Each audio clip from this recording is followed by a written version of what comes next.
a reactor buried deep beneath the earth in China. It doesn't burn coal, it doesn't rely on wind, nor does it need sunlight. Instead, it replicates the very nuclear reactions occurring at the core of the sun. No smoke, no carbon, no limits. Sounds like science fiction? But that's exactly what's happening in Fuyang City, Anhui Province, where China is quietly building one of the most ambitious scientific projects of the 21st century, CFETR, the China Fusion Engineering Test Reactor.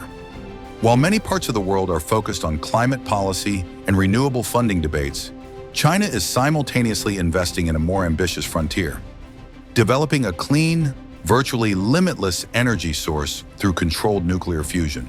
This isn't just a technological race, it's a race for power, where whoever masters fusion energy first could reshape the global order.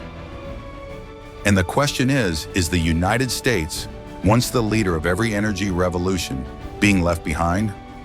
Join Top 10 Discoveries Official as we unpack this story in today's video.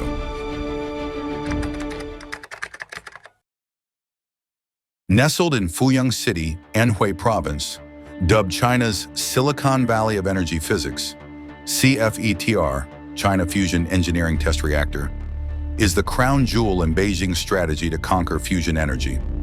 This isn't a copy of ITER, nor is it merely a research device. It's the world's first reactor designed for continuous operation and on-site tritium production, with the capacity to power millions of households. CFETR is built as a fully superconducting Tokamak, one of the most advanced structures in fusion research today. A tokamak is a reactor that uses powerful magnetic fields to confine plasma, a superheated mix of nuclei and electrons, in a closed circular loop, preventing it from touching the reactor walls. With plasma reaching temperatures exceeding 100 million degrees Celsius, hotter than the sun's core, a superconducting magnetic system is essential to sustain the reaction over long periods without damaging the reactor's materials. The overall design of CFET is divided into two distinct development phases, each marking a leap in power output and technological complexity. Phase 1 aims to achieve fusion power from 50 to 200 megawatts, with an energy gain factor Q, the ratio of energy output to input, ranging from 1 to 5. This phase focuses on validating technical conditions for long-term stable plasma, steady-state operation, while testing on-site tritium production, a groundbreaking step never achieved at an industrial scale. During this phase, factors like material durability, neutron radiation effects, and continuous magnetic field maintenance will be fine-tuned. Phase 2, considered the most transformative step in China's civilian fusion program, will push fusion power beyond 1 gigawatt GW, equivalent to over 2 GW of total thermal energy, accounting for losses and technical loads. The target Q factor is set at a minimum of 10, meaning the reactor can produce 10 times the energy required to sustain the reaction, a globally revolutionary benchmark. Beyond that, this phase aims for self-sustaining tritium fuel production through a closed-loop cycle, using a lithium blanket surrounding the plasma to capture neutrons and regenerate tritium. This eliminates dependence on external tritium supplies, which are extremely costly and tightly controlled. With an estimated thermal to electric conversion efficiency of around 40%, high by current standards, CFET in Phase 2 could generate approximately 1 gigawatt of clean, continuous, carbon-free electricity. This is a milestone far beyond current reactors like East, which only achieve tens of megawatts in short pulses and aren't designed for power generation. If successful, CFETR will be the world's first fusion reactor to both produce grid-scale electricity and self-supply its fuel, paving the way for a near-infinite energy source for humanity. One of the most critical factors determining a fusion reactor's efficiency is the shape and size of the plasma region where nuclear fusion occurs. In various unofficial reports, CFETR's plasma core was rumored to have a diameter of up to 8 meters, but recent technical documents from the CFETR design team and studies published on Science Direct have confirmed a more precise, yet still impressive, figure. Specifically, the major radius, R, of CFETR's plasma region is set at 7.2 meters, while the minor radius, A, is 2.2 meters. This results in a plasma cross-sectional diameter of 4.4 meters, the distance between the inner edges of the Tokamak structure. With these dimensions, CFETR surpasses the ITER reactor under construction in France, which has a plasma cross-sectional diameter of about 4.0 meters, making CFETR the largest tokamak design in Asia to date. The choice of these geometric parameters is not merely about size. A larger plasma cross-section enables increased nuclear density within the reaction volume, leading to greater energy output in the same operational cycle. Easier control of stable magnetic fields, minimizing magnetohydrodynamic MHD instabilities, one of the foremost technical challenges in tokamak technology. Enhanced neutron interaction with the surrounding material blanket, optimizing in situ tritium production, a core requirement for CFETR's closed-loop fuel cycle. Combined with a fully superconducting magnet system and a D-shaped plasma diverter configuration, optimized through extensive CFD simulations and electromagnetic testing, CFETR's design creates ideal conditions for long-term steady-state operation, a feat most other reactors worldwide have yet to achieve. While other nations struggle with plasma size and magnetic stability, CFETR has laid the groundwork for a large, sustainable plasma region ready to produce tritium, bridging the gap between an experimental model and a true commercial reactor. Tritium, a radioactive isotope essential for fusion reactions, does not exist in commercial quantities in nature and is prohibitively expensive, estimated at approximately $30 million per kilogram. While ITER relies primarily on imported tritium from Canada or fission reactors, CFETR is the world's first reactor designed to produce tritium directly during operation. This tritium breeding technology integrates a lithium blanket into the reactor walls, where neutrons from the deuterium-tritium (DT) reaction convert lithium into tritium. The goal is a tritium breeding ratio, TBR, greater than 1.0, meaning it produces more tritium than it consumes, a critical step toward a self-sustaining fusion fuel cycle.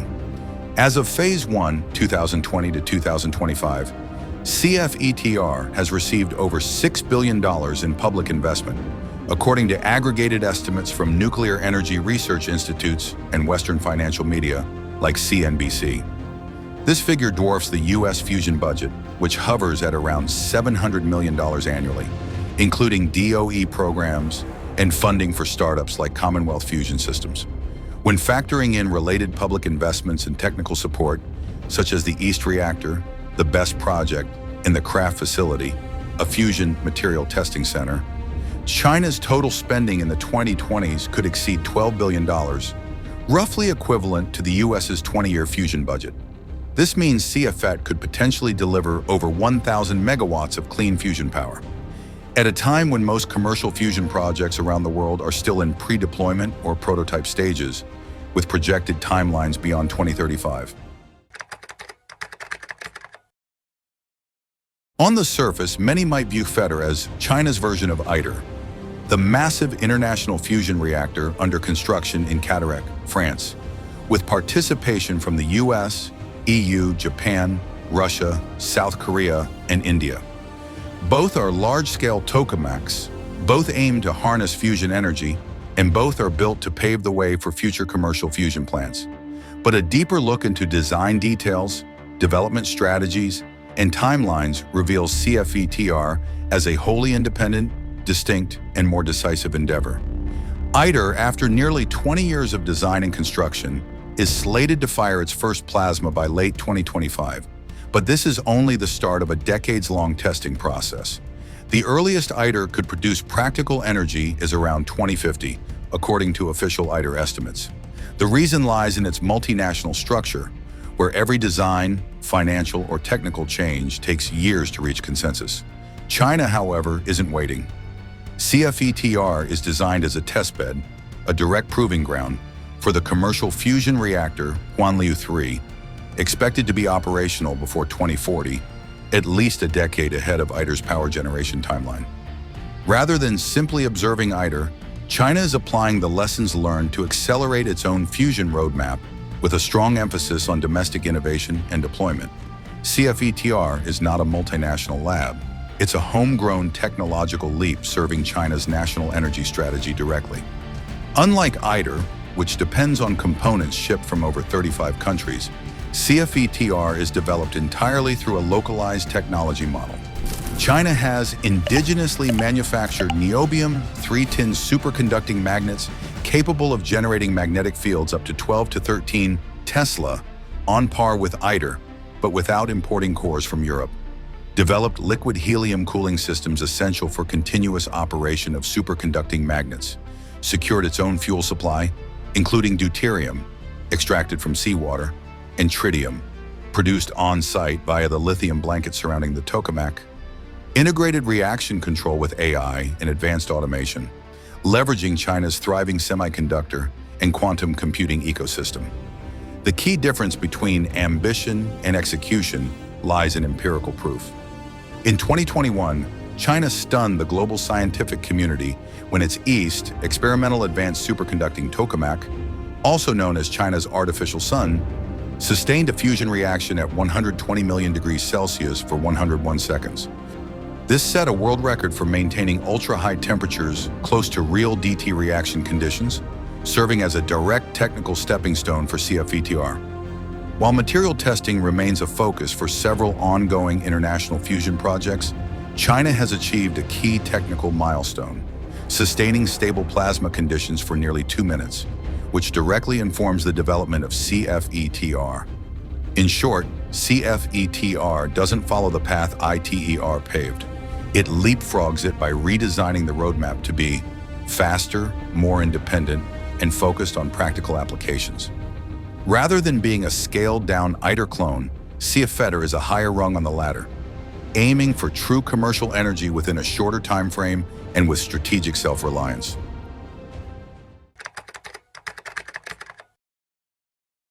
In the 20th century, global power was defined by who controlled oil. In the 21st century, that game is changing. Clean, stable, geographically unbound energy, like fusion, is emerging as the new strategic weapon, capable of reshaping global alliances.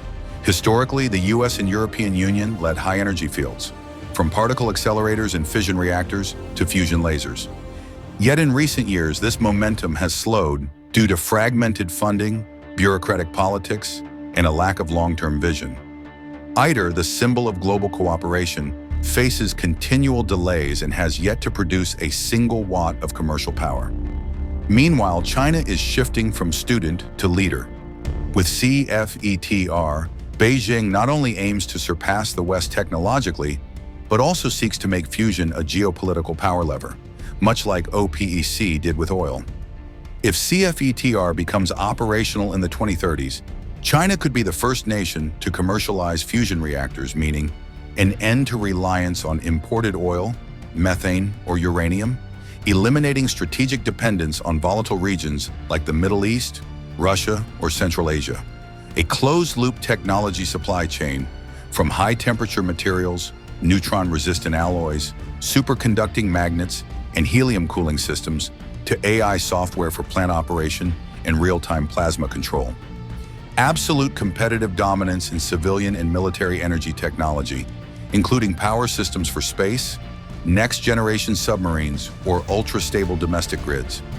The competition isn't just about technology, it's about energy development models. The US is betting on private markets and rapid innovation. Companies like Commonwealth Fusion Systems, with nearly $2 billion in funding, TAE Technologies, and Helion Energy are pursuing distinct paths, such as mirror magnetic fields, aneutronic reactions, or compact accelerators. Additionally, the US is focusing on green hydrogen, small modular reactors, SMRs, and decentralized energy solutions. China, however, takes a different approach. Massive state-led investment, controlling the entire technology chain from reactor design and material development to expert training. Integrating CFETR and other fusion projects into its national zero-carbon 2060 strategy, aiming to use this technology to replace coal power, which still accounts for over 50% of China's electricity capacity. China's technology strategy is neither random nor isolated. Behind every advance in infrastructure or high tech is a consistent three-step model Beijing has applied repeatedly over 2 decades. Massive national tech investment, commercialization of products, global export as a new standard. We saw this most clearly in high-speed rail. In just 15 years, China built a 40,000-kilometer network, the world's largest, and turned companies like CRRC into the top global manufacturer of high-speed trains. The same happened with solar energy. China once imported solar panels from Europe, but after a decade of investment in silicon supply chains, cell production, and inverter equipment, Beijing now controls over 80% of the global PV value chain, making international PV standards largely dependent on Chinese technology and benchmarks.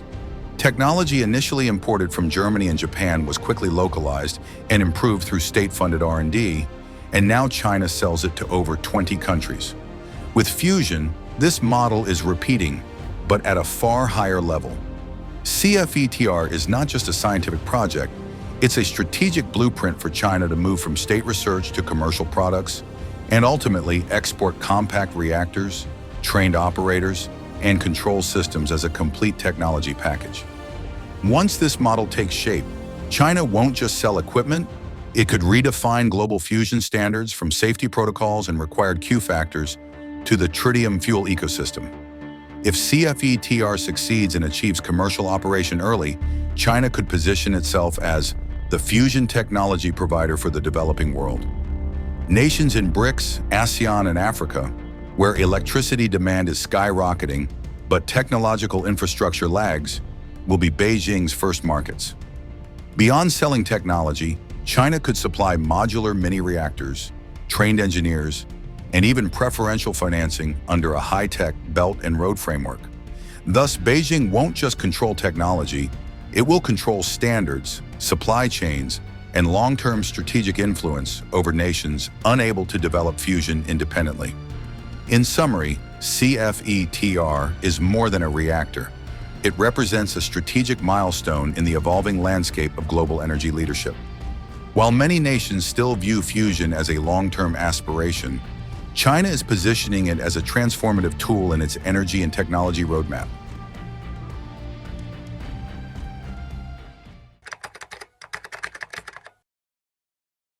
If fusion is the dream of Earth's energy for China, it's also the key to the future of space. In Beijing's overarching strategy, CFETR is not merely a domestic energy project, but a core technology platform for advancing into space, where fuel, weight, and reliability constraints demand breakthroughs beyond fossil fuels or solar power. In strategic documents and official statements, China has repeatedly identified fusion energy as a prerequisite for 3 long-term pillars: self-sustaining lunar bases capable of generating power during 14-day periods without sunlight, interplanetary spacecraft using plasma engines with efficiencies tens of times higher than chemical rockets, enabling farther, faster, and more durable travel, a global clean energy network unbound by geography, climate, or day-night cycles, potentially beaming energy from space to Earth. China has linked CFETR to numerous national space projects, most notably the concept of a space-based artificial sun, SPS-Alpha, space-based solar power. This project envisions building massive orbital power stations using solar panels or compact fusion systems to beam microwave energy back to Earth. Additionally, fusion energy is seen as a sustainable power source for uncrewed bases on the Moon and Mars, where solar power is unreliable due to dust, polar nights, or magnetic storms. A unique aspect of China's strategy is the convergence of fusion, AI, and advanced automation. To maintain a stable fusion reactor in space environments, systems require maintenance robots capable of withstanding extreme radiation and temperatures, AI operators that make real-time decisions and learn from plasma data, quantum control systems to synchronize magnetic fields, and material reactions at the nanosecond level. These technologies are not science fiction. They're being developed in parallel at institutes like the Institute of Plasma Physics, ASIP, the Hefei Supercomputing Center, and the AI Lab Network of the Chinese Academy of Sciences, CAS. Thus, CFETR is not just a reactor. It's a central command hub for an interplanetary energy strategy, where data, robots, and plasma intersect in a centralized control model. Historically, the US dominated the moon race and established a global satellite navigation system. But in the next era, where sustainable, self-operating, decentralized energy is the foundation of all off-world activities, the nation that masters fusion first will not only be an energy hegemon, but the architect of a new space system. CFETR is the strategic nucleus China is betting on to claim that role. For over half a century, fusion has been seen as the unreachable dream, an idealized science used to adorn labs, secure funding, or sit in long-term plans. But now that dream is moving from white papers to the real world. Not in California, not in Geneva, but in Fuyang, China. The CFETR project is not just a technological leap, but a manifesto for leadership in a post-carbon world. A world where power no longer comes from bombs, but from the ability to produce clean, continuous energy unbound by geography or climate. With a designed thermal output exceeding 2 gigawatts, a Q factor of 10 or higher, self-sustaining tritium production, and ties to space missions, CFETR is a statement that China doesn't just want to catch up, but to rewrite the rules of global energy. While many global initiatives continue to navigate budget debates and decentralized innovation paths, China is steadily advancing a unified ecosystem that spans materials, robotics, AI, reactors, and even space energy platforms. And if CFETR succeeds, it will sound the alarm for a shift in the global energy order, where China, once reliant on coal and oil, becomes the supplier of clean energy technology to the world. So the question remains, is the US, the nation that launched the atomic age and dominated the 20th century with oil, ready to enter the fusion era before it's too late? Who do you think will commercialize fusion first? China, the US, or a European startup? Drop your thoughts in the comments below. And if you find this topic critical to the future, don't forget to like, subscribe, and hit the bell to follow our strategic analysis series at Top 10 Discoveries Official. Top 10 Discoveries Official will return with more earth-shaking discoveries, thrilling space races, and untold stories of ambitions shaping the cosmos. Goodbye and see you soon.